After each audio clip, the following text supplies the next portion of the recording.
enchanté d'être avec vous aujourd'hui. Nous allons parler de comment Cisco accompagne les enjeux éducatifs pour demain, mais on vous accompagne déjà aujourd'hui. On a voulu un format un peu table ronde, alors même si la table n'est pas tellement ronde, mais l'objectif c'est de pouvoir échanger avec des gens qui nous accompagnent, des gens qui connaissent cet environnement éducatif ou qui connaissent très bien des enjeux de cybersécurité aujourd'hui. Pour commencer, je vais rapidement présenter mes collègues du jour. Donc, je suis Bruno Caille, j'ai la responsabilité de CTO pour Cisco en France.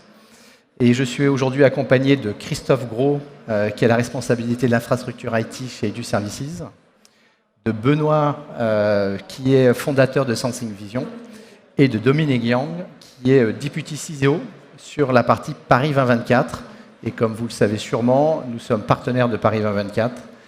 Et à titre personnel, je trouve que c'est une histoire, une expérience extraordinaire de pouvoir accueillir les Jeux Olympiques à Paris, que ça concerne finalement l'ensemble des Français. Et donc on est, nous, côté Cisco, très fiers de pouvoir accompagner Paris 2024 dans cet enjeu-là.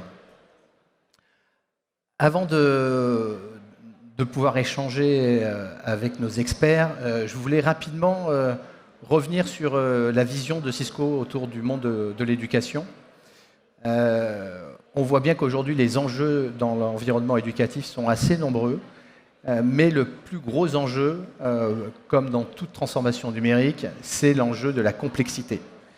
On voit bien qu'on change la façon de travailler, on change la façon d'enseigner, on change la façon de gérer les bâtiments, on change les enjeux de logistique, mais tout cela engendre des nouvelles complexités pour les métiers qui sont aujourd'hui en place. Et l'ambition de Cisco, c'est de simplifier et d'accompagner cette transformation-là. Donc l'un des premiers enjeux, évidemment, c'est un enjeu de connectivité, pouvoir apporter Internet au plus grand nombre, que ce soit au niveau des enseignants ou que ce soit au niveau des élèves, des scolaires. C'est garantir une expérience qui soit la meilleure, de manière sécurisée. Et il est évident que quand on fournit un accès Internet, tout l'enjeu, ça va être de pouvoir sécuriser, s'assurer que des malwares, que du phishing ne puissent pas pénétrer au sein des établissements. Sur l'enjeu de cybersécurité, on comprend bien qu'on est dans un environnement où il y a beaucoup de données et que cette donnée-là, que ce soit la donnée autour des élèves, que ce soit la donnée éducative, doit être protégée. On doit s'assurer qu'elle ne va pas être corrompue, qu'elle ne va pas être modifiée, qu'elle ne va pas être même volée. Et ça, c'est un enjeu de tous. Et sur cette partie sécurité, on y reviendra. On a effectivement un savoir-faire et une expérience qui est aujourd'hui extrêmement élevée. Afin de simplifier, on a une vision qui est de manière assez simple, c'est de pouvoir apporter des plateformes de gestion qui vont finalement permettre aux métiers, que ce soit les enseignants, que ce soit les gens qui vont gérer les bâtiments, que ce soit la cantine, de pouvoir faire au mieux leur travail sans finalement se préoccuper de l'enjeu IT qui doit être finalement une brique apportée de manière assez naturelle pour eux. Et finalement, eux, ce qu'ils doivent, c'est gérer leur logiciel, c'est gérer finalement leur matériel de manière extrêmement simple. Et pour cela, on le voit bien, c'est qu'on a une multiplication des capteurs qui vont être déployés afin de pouvoir répondre à des lois comme la loi Abeille, de pouvoir avoir la qualité de l'air, la qualité de l'eau, la chaîne du froid, que ce soit l'environnement énergétique, et on en reparlera, comment essayer de réduire la consommation énergétique de l'ensemble de ces bâtiments-là, pour avoir une approche beaucoup plus éco-responsable.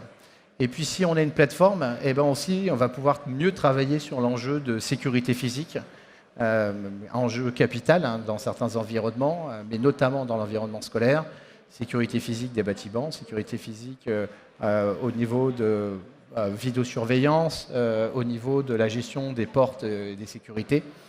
Voilà. Donc l'ambition de Cisco, c'est comment on accompagne finalement avec nos partenaires pour simplifier l'introduction de toutes ces technologies et permettre d'apporter la plus grande facilité de gestion. Alors, je voulais commencer avec une expérience et un retour d'expérience d'un de nos clients. Donc, Christophe, moi, ce que je te propose, c'est déjà que tu puisses te présenter rapidement tes fonctions. Donc, bonjour, Christophe Gros, responsable infrastructure IT. Du coup, je suis responsable principalement de tout le back-office technique chez du service, allant des plateformes cloud et globalement toute la partie réseau et courant faible chez du service. Et du service, c'est un groupement d'enseignement supérieur sur lequel on a environ 42 000 étudiants, on a une trentaine de campus et on a environ 105 bâtiments. Alors, du coup, on voit bien qu'il y a énormément de choses en termes de nombre de campus, beaucoup d'étudiants. Quels étaient les besoins ou les complexités quand tu as pris ton poste auquel tu devais faire face et quels sont les enjeux pour tes patrons au quotidien? Globalement, c'était fournir une expérience, un niveau de service beaucoup plus meilleur. Vraiment, parce que l'expérience utilisateur, autant pour les étudiants que pour le corps professoral, était vraiment pas terrible, voire pauvre. Et du coup, on devait apporter une solution qui permettait déjà à nos directeurs déjà d'avoir une meilleure vision sur la partie IT, ce qu'on a pu leur donner au niveau de Meraki, et leur donner un niveau de service tout en maintenant un coût d'ingénieur réseau qui était quand même assez faible. Voilà, on a un ratio très intéressant. Alors du coup, qu'est-ce que vous avez déployé pour pouvoir apporter cette meilleure expérience autour des utilisateurs? Alors, on a déployé toute la stack Meraki, Cisco Meraki, donc allant de la stack firewalling, switching et borne Wi-Fi. Et ça représente combien d'équipements au final qui ont été déployés? On est sur environ 1500 AP, access point, et 500 switch et une centaine de firewalls. Et vous avez mis combien de temps pour déployer autant d'équipements? On avait déjà un petit socle existant, mais on a mis environ 1 an pour faire une convergence globale et abandonner tout notre socle legacy sur lequel on avait beaucoup de problèmes. D'accord. Et quelle est la taille de l'équipe qui a mené un tel projet? On est 2 OTP à temps plein pour la taille de cet équipement sur lequel on a vraiment amélioré la qualité de service. On a réussi aussi à démystifier, je pense aussi le réseau, c'est-à-dire qu'on s'appuie beaucoup plus sur le niveau 1, qui est un accès en lecture sur les consoles Meraki, qui fait toute une série de diagnostics de premier niveau et qui permet d'être beaucoup plus réactif. Et même, on a poussé le vice jusqu'à nos directeurs d'établissement qui ont une vue sur une partie du dashboard pour être directement informer les étudiants quand ils ont des problématiques. D'accord, c'est-à-dire que des directeurs d'établissement qui ne sont donc pas des fonctions IT ont la possibilité de savoir quel est l'état du réseau de manière live. Exactement. Avec le système de dashboard, ils ont une vue quand même un peu 360 sur leur état du réseau. Et sur la partie client, ils sont capables même de faire une premier diagnostic pour aider l'étudiant qui peut rencontrer des difficultés dans le boarding. Donc, au final, quel est le retour Alors, il est, je pense, très très bon. Je pense que nos directeurs d'établissement ont vu une véritable valeur ajoutée sur ces plateformes.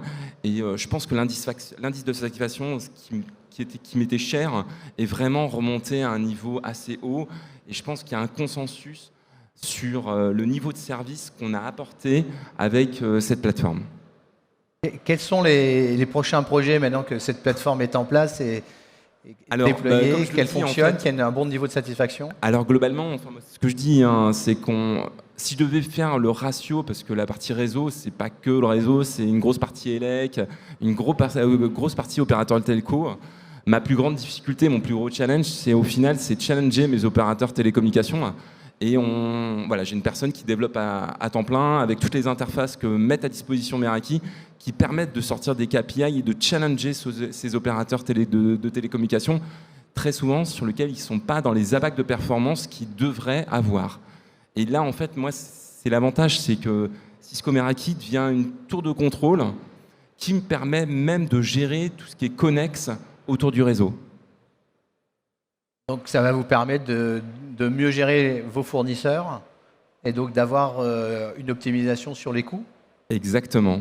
Enfin voilà, donc du coup, on essaie d'intégrer avec nos fournisseurs, nos FAI, différents FAI qui ont place en France, et du coup les forcer à respecter leurs engagements de performance sur nos liens, ce qui est compliqué. Parfait.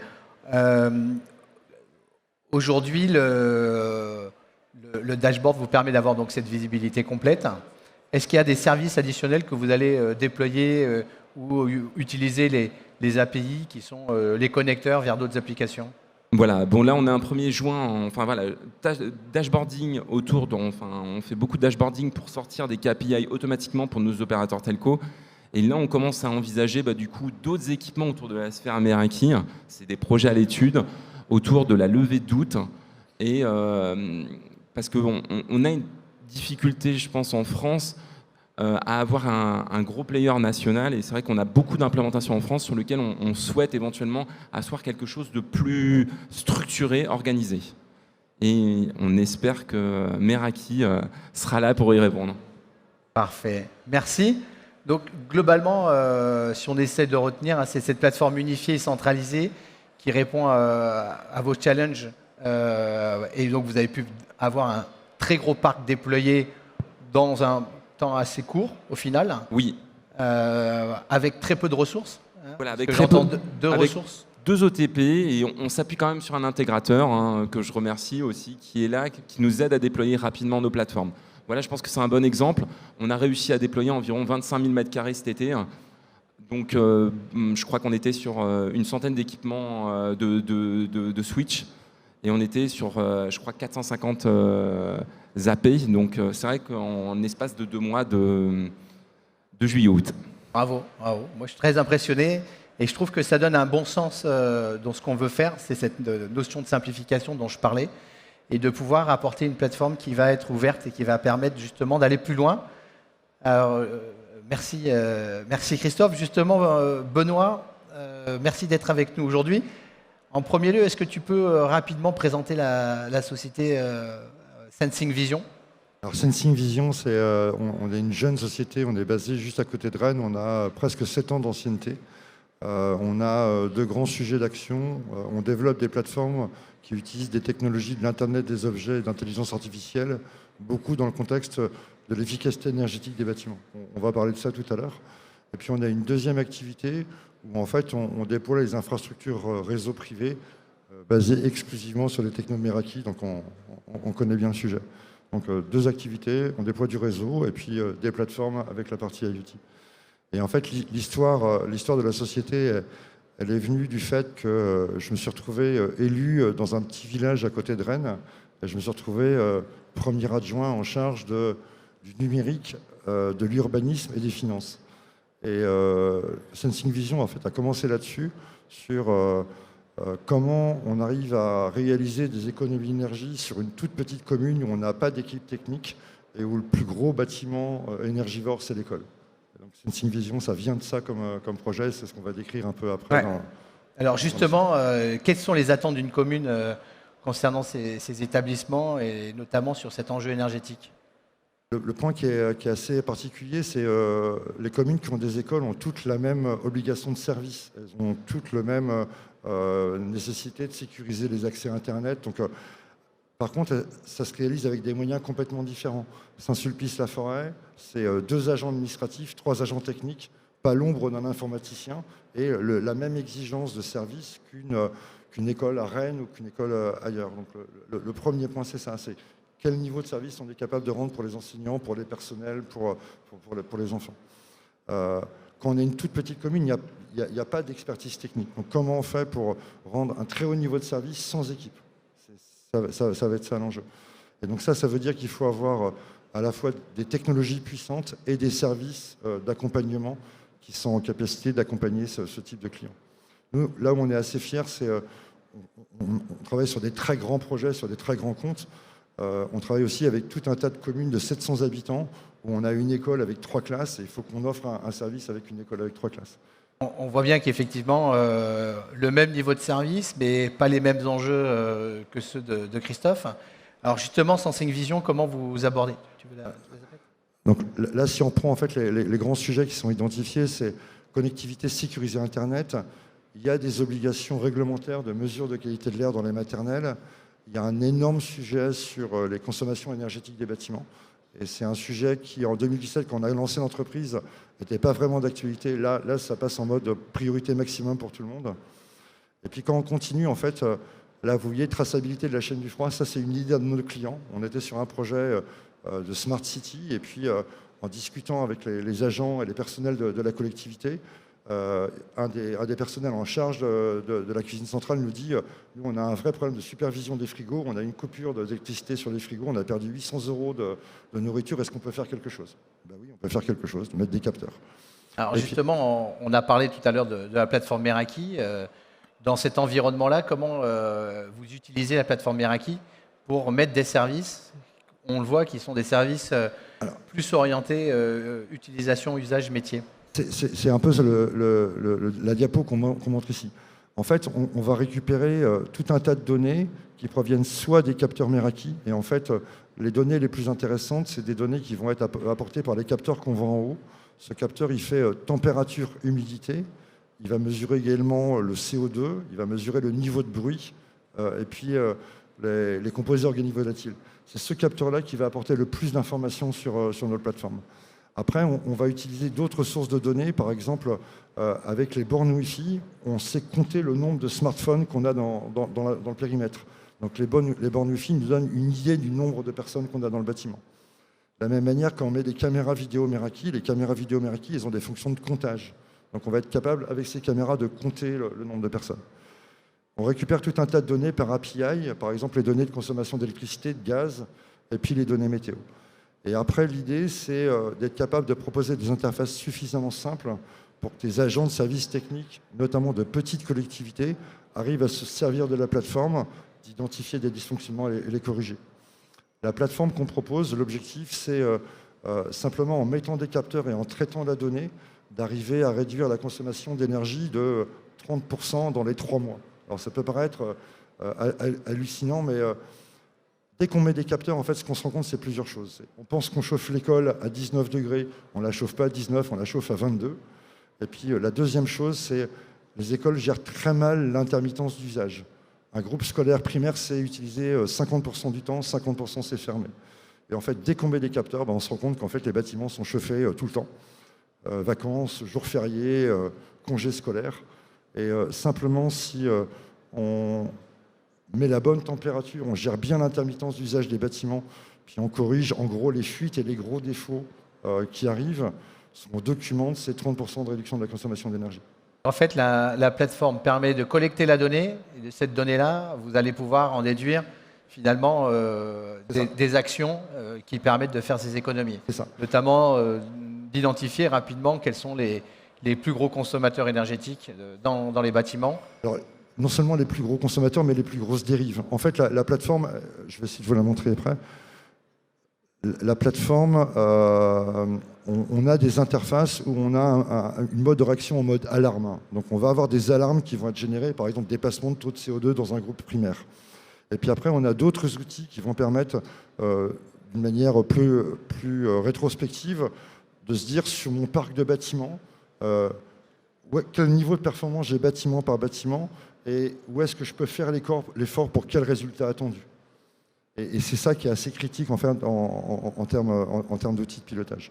Donc en fait, l'idée, c'est, là ce que vous voyez, c'est une interface graphique très spécifique qui va récupérer les données qu'on obtient des équipements Meraki. Donc là, par exemple, si vous avez un terminal de vidéoconférence, c'est un capteur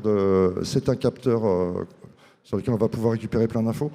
Pour mesurer, par exemple, l'utilisation d'un bâtiment, on va se servir des traces qu'on a avec le réseau.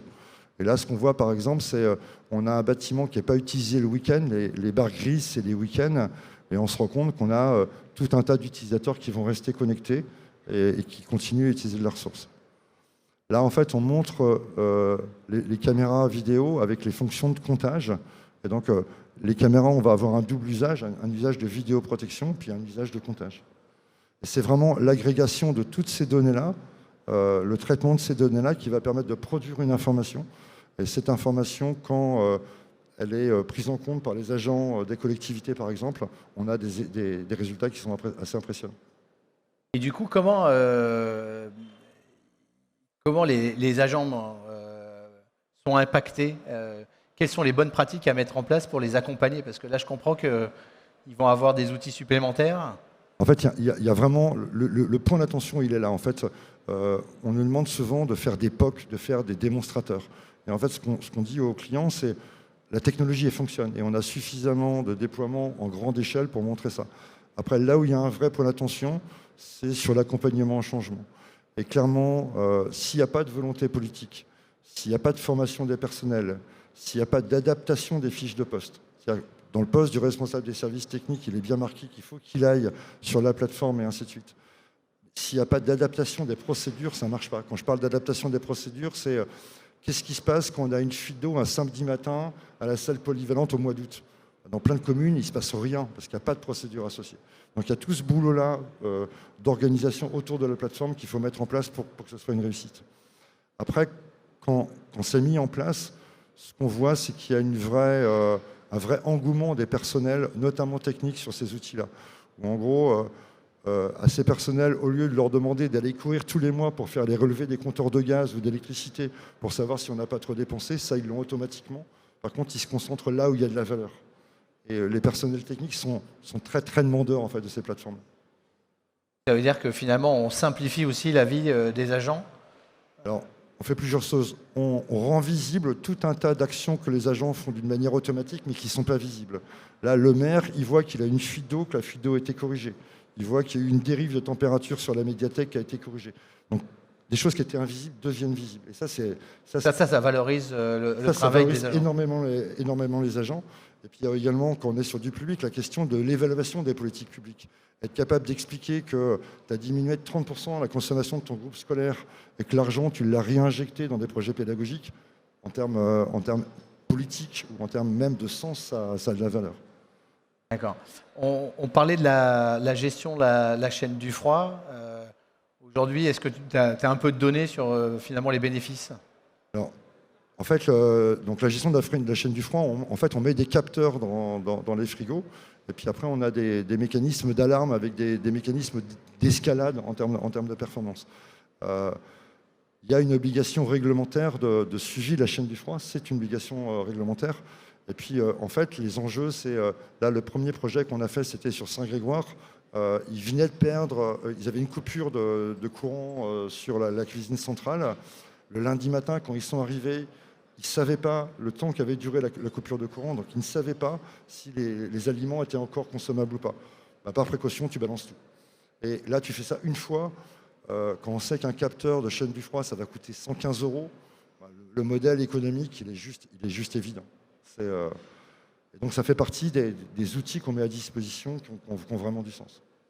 Donc, finalement, pour bien comprendre, on a une plateforme qui va nous permettre de collecter beaucoup de données, qui va nous permettre de définir des actions, des seuils, et à la fin, c'est beaucoup d'économies. Des agents heureux. C'est avec l'explosion du coût de l'énergie, nos plateformes, pour le public, en fait, on essaye de faire en sorte qu'elles ne mobilisent que du budget d'investissement. Donc, on est sur des plateformes qu'on propose avec une licence de 5 ans. Et avec le coût de l'énergie actuel, les clients amortissent la plateforme sur 14 mois. Donc, au bout de 14 mois, toutes les économies réalisées, c'est des économies qui réinjectent sur le budget de fonctionnement. D'accord. Super. Donc, on voit que finalement, ces outils-là, ils sont disponibles de manière assez simple. L'adoption est assez simple. On fait très attention, on a travaillé beaucoup avec justement les agents des collectivités locales pour faire en sorte que les interfaces soient le plus intuitives possible. On utilise leur langage, on utilise les mots auxquels ils sont habitués.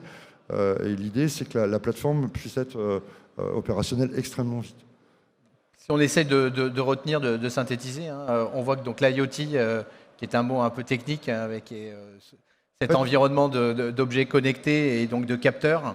Ce qu'il faut retenir sur l'IoT, c'est la capacité d'avoir de la mesure à très faible coût. L'IoT, l'Internet des objets, moi, ce que j'en retiens, c'est très faible coût de la mesure. Et après, On va mesurer des choses différentes. Par exemple, quand on mesure du CO2 pour la petite enfance, on est dans un contexte réglementaire, on est dans un contexte de bien-être des enfants, d'aération des locaux. Là, ce qu'on voit sur l'IoT, c'est le vecteur principal, c'est économie d'énergie. Les projets IoT qui tirent le marché, c'est des économies d'énergie, parce que l'urgence, elle est là. Les coûts énergétiques sont tellement forts et, entre guillemets, avec les technos qu'on propose, la capacité de les réduire significativement rapidement sont tellement impressionnants que c'est là qu'il y a le plus d'attirance et de marché, en fait. On voit qu'effectivement les économies sont là. Pour autant, il y a encore beaucoup de gains parce que si justement les agents peuvent se concentrer sur des tâches à plus forte valeur ajoutée, ils passent moins de temps dans le relevé de l'information, dans la gestion des incidents et ainsi de suite. En fait, ce qu'on se rend compte, c'est qu'il y a... Et ça, aujourd'hui, c'était souvent jamais mesuré finalement. Ça, c'était jamais mesuré. En fait, là, les enjeux auxquels on est arrivé, c'est... après les phases d'optimisation, on va être obligé sur ces questions de transition énergétique, de revoir les pratiques. L'exemple que je donne assez souvent, c'est notre commune, on est en très grande difficulté financière, on est obligé de faire des économies un peu sur tout. Et la question, par exemple, c'est est-ce qu'on ouvre l'accueil de loisirs 1 semaine ou 2 semaines sur les vacances de février? Et la première question du maire, c'est OK, combien nous coûte le bâtiment accueil de loisirs pendant le mois de février? Ben, la réponse, c'est on ne sait pas. Donc comment on est capable de prendre des décisions quand on n'a pas ce genre d'informations? Et moi, je suis à peu près persuadé que sur ces histoires de transition énergétique, on ne va pas être capable de faire comme on faisait avant, d'une manière un peu plus économe. Je vous donne un autre exemple. On travaille avec l'université de Rennes 1. Ils nous disent, pendant les vacances scolaires, il ne reste que les thésards sur le campus. On a à peu près 200 thésards sur le campus. On chauffe 300 000 mètres carrés de locaux. À un moment, peut-être que la bonne idée, ça va être de mettre les thésards dans le même bâtiment et pas qu'ils soient dispersés sur tout le campus. Donc, réévaluation des pratiques. Et ça, c'est un challenge qui est vraiment intéressant. Oui, c'est-à-dire qu'au final, on a beaucoup plus de visibilité sur ce qui se passe et donc on peut prendre des actions qui vont stratégiques et qui vont permettre finalement le meilleur fonctionnement des services pour les communes. En fait, ce qu'on fait sur nos plateformes, c'est le premier niveau des plateformes, c'est on fournit de l'information qui permet d'améliorer les systèmes. Et améliorer les systèmes, on est sur des jeux entre 15 et 30% d'économie. L'étape d'après, sur les bâtiments complexes, c'est qu'on va piloter les bâtiments, on va asservir les bâtiments. Donc là, on s'intègre avec des systèmes de gestion technique de bâtiments, et là, on peut encore aller chercher 10-15% d'économie. Et puis l'étape d'après, c'est l'analyse de pratique. Est-ce bien raisonnable d'avoir un gymnase qui coûte 1 000 € par jour utilisé pour le club de badminton avec 2 personnes qui font du badminton? Est-ce que ça, c'est acceptable? Oui, non. Et après, on est sur des choix politiques. Et ce qui est vraiment intéressant, c'est justement, avec cette techno d'Internet des objets, en fait, il y a une phrase qui dit si tu veux modifier quelque chose, il faut être capable de le mesurer. Si tu ne mesures pas, tu ne peux pas le modifier. Et on est vraiment dans cette culture-là. Super. Merci Benoît. Je suis très content d'être avec Dominique. Alors, on va parler un peu de Paris 2024. Paris 2024, ça nous fait, enfin personnellement, moi ça me fait rêver. La transformation qu'on va avoir au niveau notamment de la ville de Paris, parce que je n'aurai pas la chance d'aller du côté de Tahiti pour regarder les vagues, ni à Marseille pour regarder la voile. Mais du coup, est-ce que tu peux nous parler un peu justement de cet enjeu des Jeux Olympiques, essayer de comprendre un peu cet événement planétaire, qu'est-ce que ça veut dire? Oui, bien sûr, merci Bruno. Alors, Paris 2024, c'est l'association qui est en charge de planifier, livrer et opérer les Jeux. Les Jeux Olympiques et Paralympiques de Paris 2024, finalement, il y a quelques chiffres, enfin plein de chiffres en fait dans cette slide. Il y a 32 et 22 sports à organiser. Donc 32 sports olympiques, 22 sports paralympiques, tout ceci sur 2 fois 2 semaines de compétition. Et on va accueillir et servir tout un tas de parties prenantes, des athlètes, donc près de 15 000 athlètes à accueillir, à restaurer et à faire en sorte qu'ils puissent concourir dans les différentes compétitions, des médias accrédités, plus de 26 000, des volontaires et pas que. On va également avoir 13,5 millions de spectateurs prévus sur le territoire, plusieurs milliards de téléspectateurs à distance.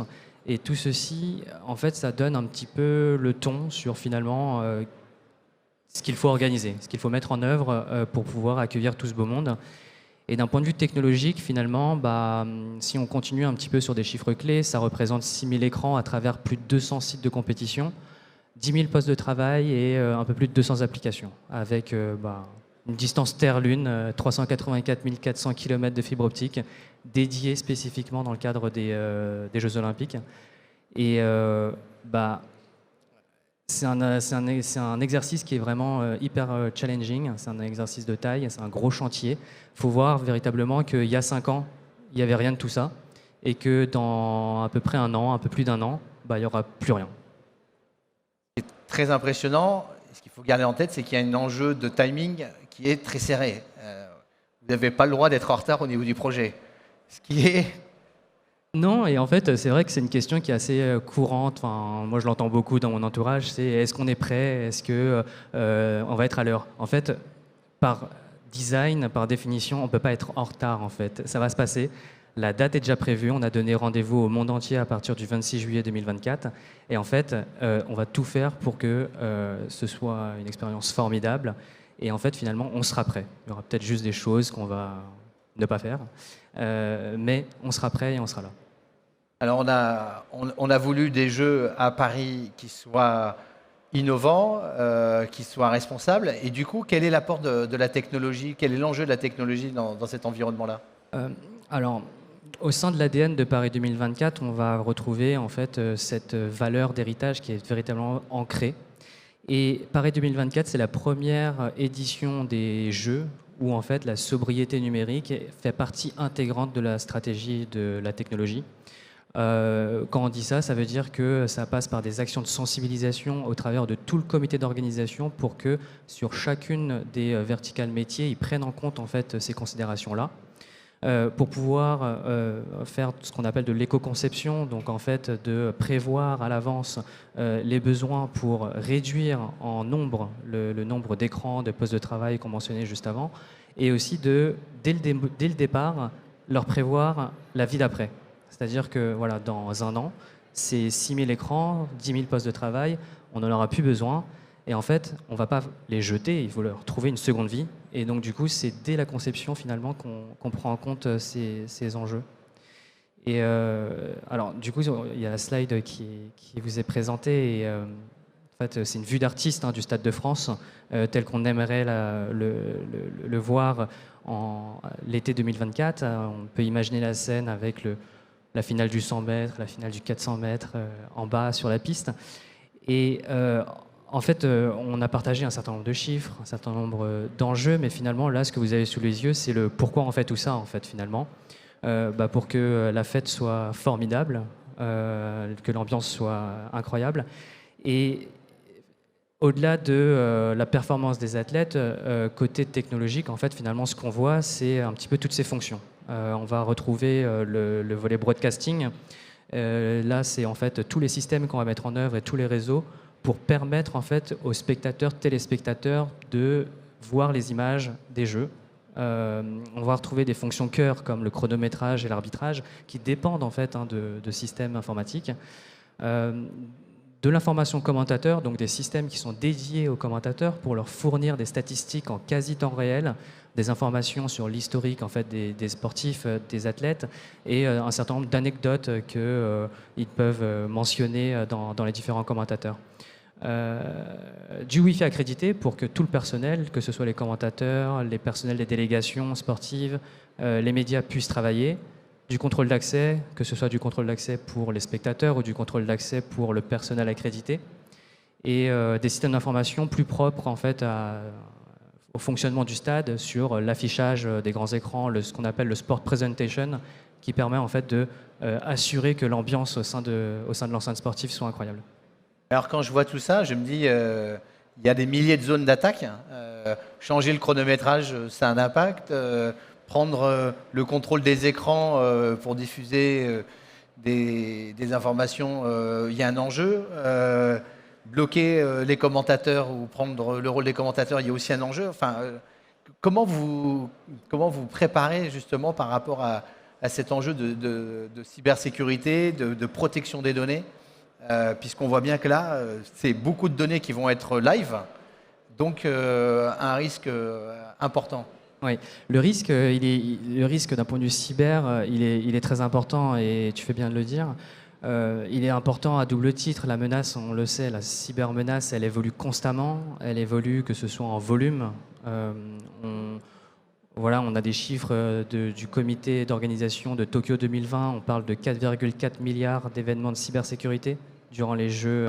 On a un peu du mal à s'imaginer 4,4 milliards d'événements de sécurité. Et justement, sur la durée des Jeux, donc sur les 2 fois 15 jours. C'est ça. Et alors, ce chiffre-là, il faut vraiment le prendre avec précaution. On parle d'événements de cybersécurité. Ça veut dire que les systèmes ingurgitent 4,4 milliards d'événements, mais il faut voir la chose comme elle est. Ce chiffre vaut ce qu'il vaut. Ça ne veut surtout pas dire qu'il y a eu 4,4 milliards de cyberattaques.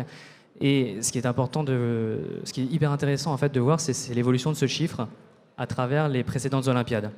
En fait, si on se base sur cette évolution, si on fait un petit peu une régression linéaire, ce qu'on peut se dire, c'est que pour Paris 2024, on peut s'attendre à une multiplication par 8 ou 10 du nombre. Et ça veut juste dire que les enjeux sont grands. Ça évolue donc, en nombre. Ça veut dire qu'on va être sur 40 à 50 milliards d'événements de sécurité à gérer. Vous êtes nombreux pour gérer tous ces événements-là? En tout cas, à avoir en visibilité. Et tout l'enjeu, justement, ça va être de dépatouiller ce qui vraiment relève d'une anomalie qui caractérise un incident de cybersécurité versus en fait des anomalies qui sont du bruit quelque part. Et donc la menace, elle évolue en nombre, en sophistication aussi, parce que voilà, sur les Olympiades récentes, on a vu des cyberattaques d'ampleur et très sophistiquées sur Pyeongchang en 2018, notamment avec des attaques ciblées pour porter atteinte aux Jeux. Donc une menace qui évolue en nombre, en sophistication, et en fait, pour faire face à tout ça, finalement, les enjeux, c'est, on le disait, faire ingurgiter beaucoup d'événements au système. Donc, on a mis en place tout un Cyber Security Operations Center. Donc, il faut voir ça comme une tour de contrôle à travers lequel on va gérer tous les incidents de cybersécurité. Le but, c'est d'avoir de la visibilité sur un maximum de systèmes pour pouvoir détecter l'anomalie et réagir le plus rapidement possible avec des délais très courts. Un autre aspect très très important de notre stratégie cybersécurité, c'est de pouvoir fédérer un écosystème cyber auprès de tous nos prestataires, fournisseurs et même au-delà de ce cercle proche pour faire en sorte que toutes les personnes qui, de près ou de loin, ont un rôle à jouer dans le cadre des Jeux puissent prendre en compte en fait, le fait que le paysage cyber va être complètement chamboulé en fait, en 2024, vu que la France accueille les Jeux Olympiques et Paralympiques. Et donc, très concrètement, on s'entoure des différents services de l'État, en particulier l'ANSSI, l'Agence de cybersécurité française, et aussi nos partenaires technologiques, dont Cisco fait partie en tant que fournisseur des technologies de cybersécurité. Et ce qu'on voit bien finalement, c'est que, et c'est pour ça que je trouvais intéressant le partage, c'est qu'on voit bien que il y a des plateformes qui vont permettre de connecter beaucoup de choses au niveau des stades, au niveau du chronométrage, au niveau de l'affichage, au niveau des commentaires. Vous n'êtes pas très nombreux au final, quand l'équipe Paris 2024 sur le plan IT. Sur le plan IT, les chiffres évoluent tout le temps. Les chiffres évoluent tout le temps. Il faut vraiment voir que tous les lundis à 9h, au niveau du siège social, c'est la ruée parce qu'on accueille des promotions d'une centaine de personnes chaque semaine, chaque mois. Au niveau du nombre de personnes, je peux vous donner les chiffres par exemple de notre équipe cybersécurité. Aujourd'hui, on est 17 personnes à temps plein au sein de l'équipe cybersécurité.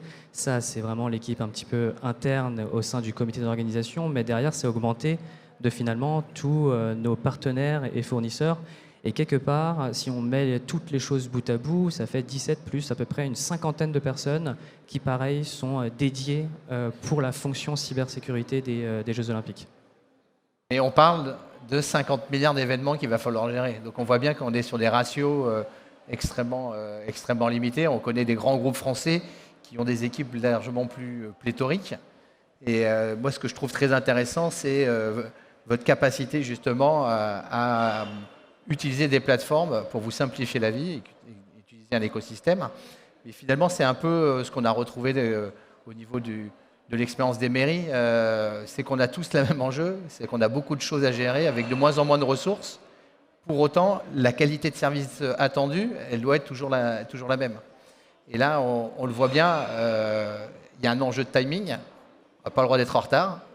C'est la seule réunion où vous n'avez pas le droit d'être en retard. En fait, c'est quand même un peu stressant.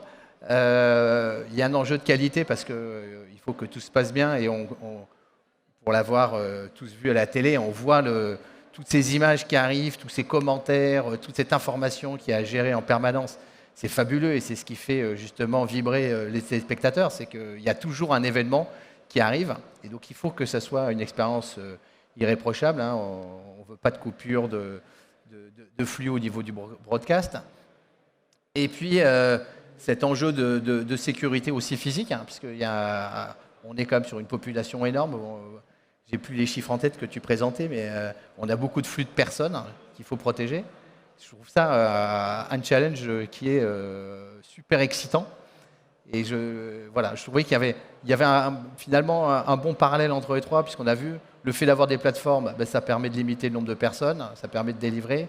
Le fait d'avoir des plateformes, ça permet de collecter de l'information et d'aller plus loin pour pouvoir finalement apporter des services additionnels. Et cet enjeu de cybersécurité, on voit que finalement, il est beaucoup plus large, mais plus on a de plateformes et plus c'est simple finalement à gérer. Donc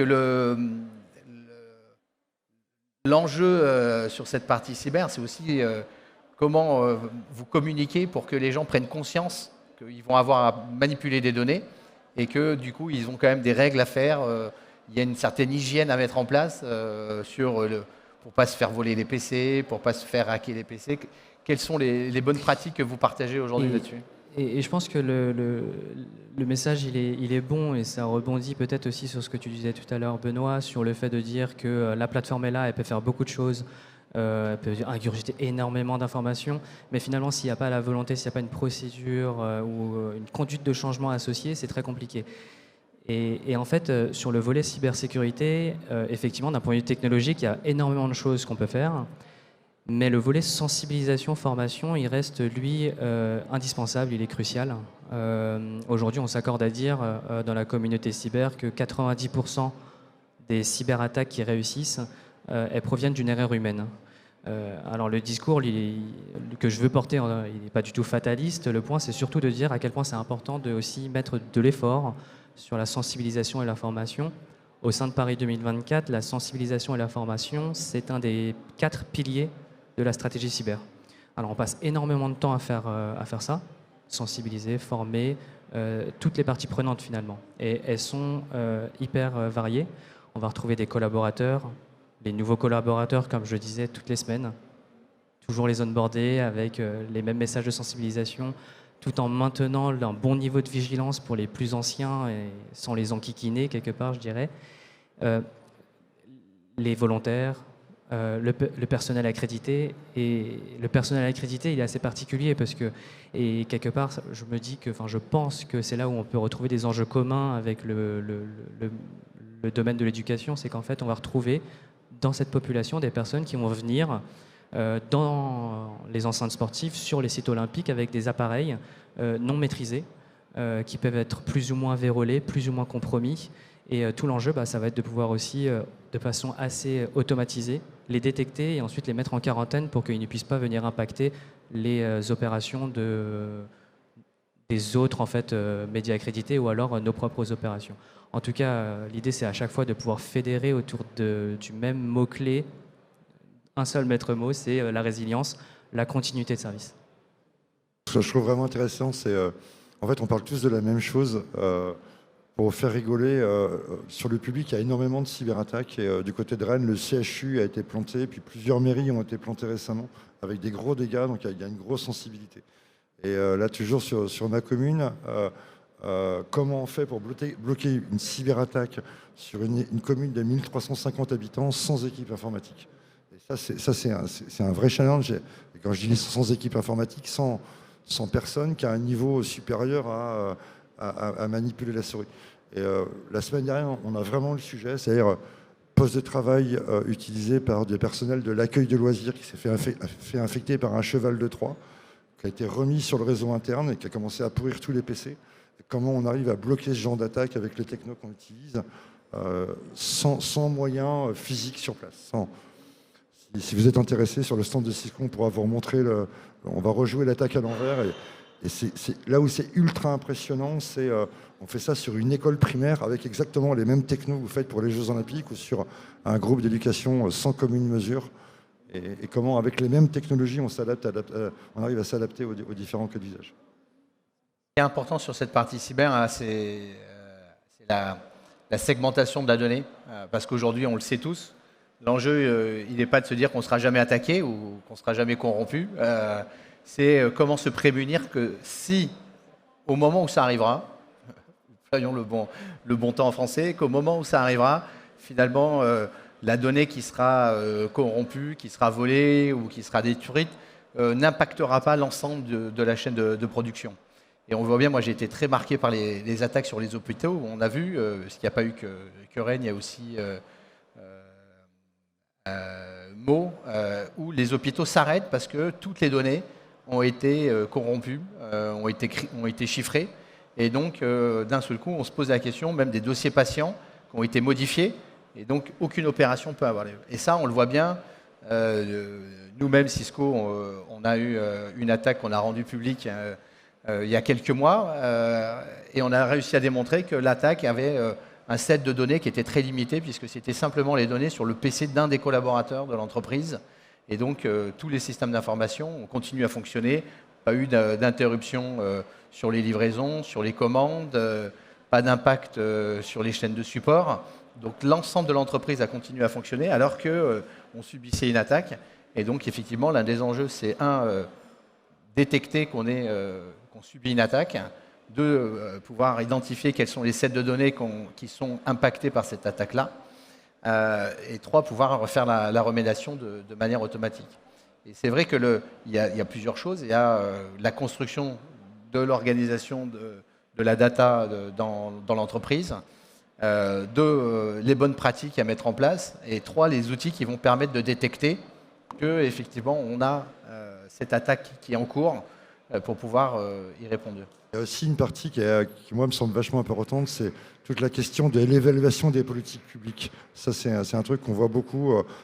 On a mis de l'argent quelque part, à quoi ça sert?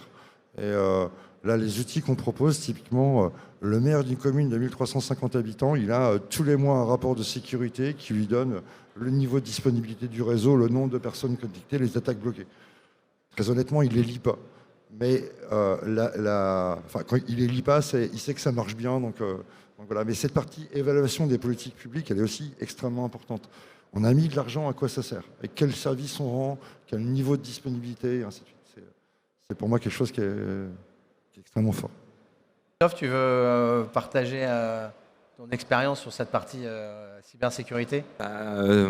On a été victime, justement, quand je suis arrivé dans les locaux, chez du service, un mois avant. Ça a été une période assez complexe. Et on n'a pas eu d'évasion de données. Et c'est vrai que du coup, c'est à cette occasion-là qu'on a adopté Cisco Meraki, parce que on était, même notre topologie était un peu... n'était pas adapté justement à la gestion un peu de ce risque, et on était en full mesh MPLS, donc vraiment c'est un réseau en étoile que tout le monde connaît, un peu historique, et du coup qui a impacté jusqu'à Internet pour tous nos centres. Et du coup on a travaillé justement pour remédier tout ça très rapidement dans un instance très court, au moins pour redonner les accès à Internet et pour en même temps réparer toutes nos plateformes de back-office pour résoudre l'incident. Et c'est vrai que maintenant, on a une posture justement beaucoup moins risquée, parce que maintenant on fait de l'évasion locale, et en fait du coup là on dissocie les flux Internet de nos flux administratifs, sur lesquels on reconcentre la sécurité plus au niveau du end-user, parce qu'on a très peu, dans tous les établissements publics qui reçoivent du public, on a très peu de postes managés versus beaucoup de BIOD. Et c'est vrai que aussi Meraki nous aide justement à gérer ces populations qui sont en dehors du SI et à nous donner des éléments un peu de posture sur tout ça. Et c'est vraiment pertinent, parce que du coup, ça nous permet vraiment de mitiger le risque. On voit bien avec ces plateformes de gestion centralisée, c'est aussi tout un enjeu de conformité et d'avoir l'historique de tout ce qu'on a fait. Parce que dans l'enjeu de cybersécurité, il y a plus j'automatise des tâches et moins j'ai l'erreur humaine. Et Dominique en parlait très bien. On le sait aujourd'hui que souvent l'humain est à l'initiative de la faille de sécurité. Et d'avoir l'historique, ça permet aussi de remonter, de retracer et de pouvoir apprendre et comprendre ce qui s'est passé. Et même pour une toute petite école, on a des contraintes de sécurité qui sont importantes. Je vous explique en 2 mots. Quand on discute avec les enseignants, ils nous disent, nous, on veut absolument avoir accès à tout Internet. On ne veut pas qu'il y ait de filtre accès sur Internet, y compris contenu pédophile et ainsi de suite, ce que je trouve assez légitime. A contrario, pour les enfants, il est hors de question qu'un enfant qui prend un poste de travail et qui fasse une recherche un peu bizarre tombe sur du contenu inapproprié. Donc on a enseignants avec une politique de sécurité particulière, on a les enfants avec une autre politique, et puis on a une autre population, typiquement les ATSEM ou les personnels techniques, ou les personnels qui s'occupent de l'accueil de loisirs. Et là, on a encore une autre politique de sécurité qui n'est pas la même que celle pour les enseignants. Donc même sur une toute petite école à 3 classes, là on a plus de classes, on a 7 classes, mais même sur une école à 3 classes, on a ce sujet-là traité. Et un des trucs que je trouve assez fascinant avec la techno Meraki, c'est on sait traiter ça sur une école à 3 classes ou sur un groupe d'enseignement à plusieurs centaines de sites et milliers d'équipements. Et puis nous, d'une manière un peu équivalente, moi j'ai 3 personnes chez Sensing Vision qui gèrent une centaine de clients, 800 sites et je crois qu'on a actuellement 7800 équipements en supervision. Et on fait ça avec 3 personnes. Et on fait ça 3 personnes parce qu'on a des outils, on a de l'automatisation, on a des process qui permettent de le faire sur des très grandes échelles. Un bon exemple, hein, cet enjeu de droit au niveau des utilisateurs, parce qu'au final, ce qui est important, c'est que chaque utilisateur se sente sécurisé et se sente avec finalement son niveau de privilège, sans vraiment savoir qu'il a un niveau de privilège différent des autres, mais qu'il puisse consulter et accéder à ces applications de manière simple. Le niveau de privilège, par exemple, pour la partie école, il est travaillé avec les enseignants. C'est bien avec les enseignants qui ont été définis si on bloquait tel ou tel type de contenu pour la partie enfant. Et ça, c'est aussi intéressant, on en discutait tout à l'heure, de faire une réunion de travail avec les enseignants pendant un quart d'heure en se disant est-ce qu'on autorise pornographie ou pas, tabagisme ou pas, homosexualité ou pas. Enfin, on est sur ce genre de questionnement. Et c'est des questions sur lesquelles on peut conseiller, mais c'est vraiment les enseignants qui font le choix de ce qu'ils laissent passer ou pas passer. Oui, c'est vrai que l'apparition, c'est une brique de Meraki qui permet de rapidement gérer des rubriques. Et nous, on a une grosse problématique, c'est gérer tout ce qui est interdit aux moins de 18 ans rapidement, sans avoir à gérer des règles sur des firewalls qui peuvent être énormes et chronophages pour tous les exploitants. Et là, c'est vrai qu'on travaille un petit peu l'intelligence de tous ces objets-là et on met en place des rubriques et ces rubriques agrègent des données de manière intelligente. Et du coup, automatiquement, on sert de la puissance du back-office de Cisco Talos pour agréger ça sous différentes rubriques de contenu et du coup circonscrire les usages non pertinents au sein d'un centre. Et, en dépensant un minimum de temps pour le faire. Ça se fait en une dizaine de clics pour rajouter les rubriques interdites aux moins de 18 ans ou pénalement répréhensibles. Parfait. Écoutez, moi, je vous remercie. En conclusion, moi, je pense qu'on a essayé de vous présenter notre savoir-faire et de vous réexpliquer notre stratégie qui était de vraiment simplifier le déploiement de la technologie pour pouvoir apporter plus de services finalement à l'ensemble du personnel qui va être au niveau éducatif, du personnel, on l'a vu même dans la partie cuisine, dans la partie chaîne du froid, au niveau de la gestion des bâtiments.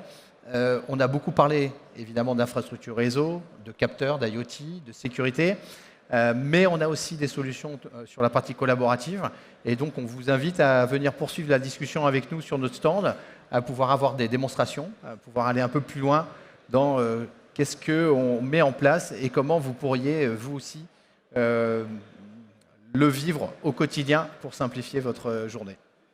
Voilà, merci beaucoup.